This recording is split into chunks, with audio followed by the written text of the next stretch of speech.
Welcome back to my channel. I am Fatima Rayman, and today we step into episode 11 of the story of a village girl. Hold your breath and open your hearts, because this chapter brings a wave of deep emotions that will truly touch your soul. In my previous English medium school, my experience was clouded by isolation. Ironically, it was my beauty that made me a target, instead making friends. I faced resentment and was teased by my peers. I felt like an outsider, pushed into a corner where I eventually chose to sit in silence. I became convinced that I was meant to be alone and that friendship was just another word for judgment. Everything changed when I transferred to this new school. I arrived with walls built high around my heart, expecting the same cold treatment. However, I was met with a warmth I hadn't known existed.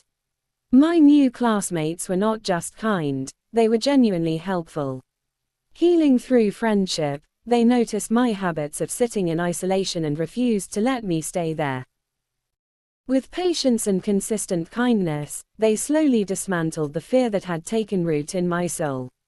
They proved to me that not everyone is the same and that true friends celebrate you rather than tearing you down.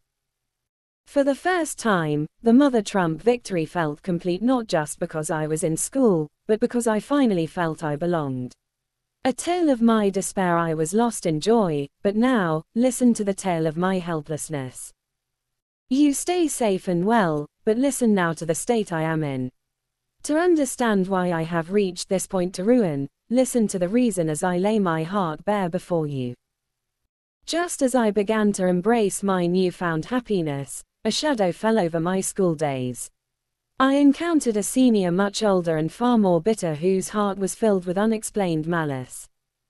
She was a girl driven by jealousy and a harsh temperament, and she made it her mission to target me.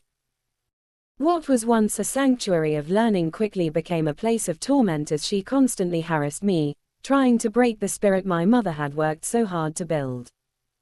I kept my pain a secret because I couldn't bear to hurt my mother, after all the relentless sacrifices she made to get me into school. I would pretend to be perfectly happy in front of her, masking the reality of my senior's cruelty. While other seniors tried to step in and protect me, she remained determined to humiliate and abuse me at every opportunity.